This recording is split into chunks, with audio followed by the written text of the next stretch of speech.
تفسیر ضیاء القرآن جلد نمبر 5 30واں پارہ تعارف سورۃ الکافرون۔ بسم اللہ الرحمن الرحیم۔ نام، اس سورت کا نام الکافرون ہے۔ اس کی آیتیں 6 اور 1 رکوع ہے۔ اس کے کلمات کی تعداد 26 اور حروف کی تعداد 94 ہے۔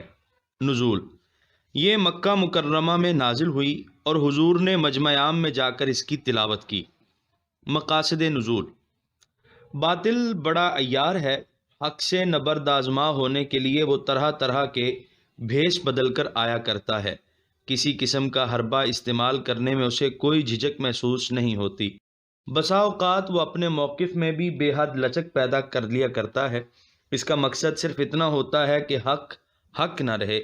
باطل تو ہر حال میں باطل ہے۔ کسی چیز کی ملاوٹ اس کے بطلان پر اثر انداز نہیں ہو سکتی، بلکہ جو پاک چیز اس میں ملے گی وہ بھی پلید ہو جائے گی۔ وہ اس حقیقت سے پوری طرح باخبر ہے کہ حق صرف اس وقت تک حق ہے جب تک یہ ہر قسم کی ملاوٹ اور آمیزش سے پاک ہے۔ رحمت عالم صلی اللہ علیہ وآلہ وسلم نے جب دعوت توحید کا آغاز کیا تو ابتدا میں کفار نے اس کو درخور اعتنا ہی نہ سمجھا، لیکن سعادت مند روحیں اس کی طرف جب کھچ کر جانے لگیں، انہیں اپنے ماحول میں تبدیلی کے کچھ آثار دکھائی دینے لگے تو انہوں نے اس دعوت کی طرف توجہ دینی شروع کر دی۔ انہوں نے سوچا کہ ہمارے پاس بے پناہ وسائل ہیں، اس داعی حق کو خریدنے کے لیے ہم بڑی سے بڑی قیمت ادا کر سکتے ہیں۔ چنانچہ حضرت ابو طالب کی معرفت سودا بازی کا آغاز ہوا۔ کفار کے ایک وفد نے جناب ابو طالب سے ملاقات کی اور آ کر کہا کہ آپ کا بھتیجا ہمارے بتوں کے بارے میں جن خیالات کا اظہار کرتا ہے وہ ہمارے لیے ناقابل برداشت ہیں۔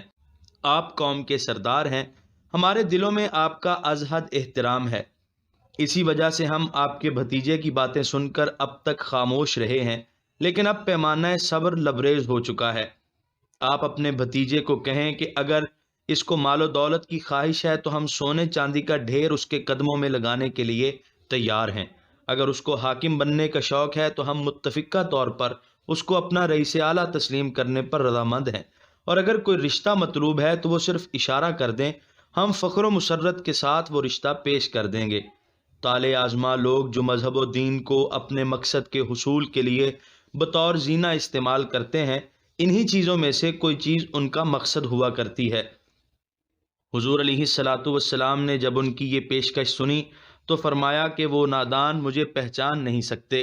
میرے دائیں ہاتھ پر اگر وہ سورج لا کر رکھ دیں اور بائیں ہاتھ پر چاند لا کر رکھ دیں تو بھی میں اپنے رب کی توحید کی تبلیغ میں رائی برابر بھی سستی نہیں کروں گا۔ جب اس سودا بازی میں ناکام ہوئے تو انہوں نے ایک اور چال چلی۔ ولید بن مغیرہ، عاص بن وائل، اسود بن عبد المطلب اور امیہ بن خلف رؤسائے مکہ اکٹھے ہو کر ایک روز حضور کے پاس آئے۔ کہنے لگے، آپ کی تبلیغ اور دعوت سے قوم میں انتشار و افتراق پھیل رہا ہے، یہ کسی اچھے مستقبل کا پیش خیمہ نہیں۔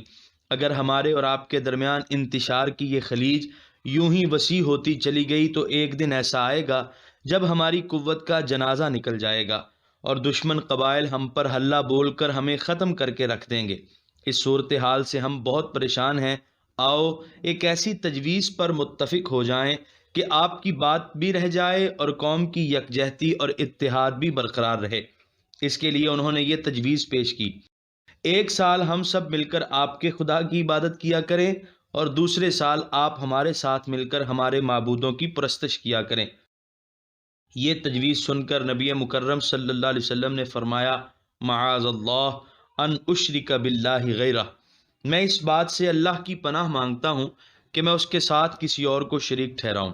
اس وقت یہ سورہ مبارکہ نازل ہوئی جس نے ان کی ساری امیدوں کو خاک میں ملا دیا اور انہیں ہمیشہ کے لیے مایوس کر دیا کہ وہ اپنی ہیلہ سازیوں سے حق کو اپنے دام فریب میں پھانس سکتے ہیں۔ چنانچہ حضور علیہ الصلاۃ والسلام حرم میں تشریف لے گئے۔ کفر و شرک کے سارے سرگنے وہاں جمع تھے۔ مجمع عام میں بڑی جرت کے ساتھ حضور صلی اللہ علیہ وسلم نے یہ سورت پڑھ کر انہیں سنائی تاکہ ان کے دل میں پھر اس قسم کے فاسد خیال پیدا ہونے کا امکان ہی نہ رہے۔ آپ دیکھ رہے ہیں PATF Islamic info YouTube channel. مزید اسلامک ویڈیوز کے لیے ہمارا چینل سبسکرائب کریں۔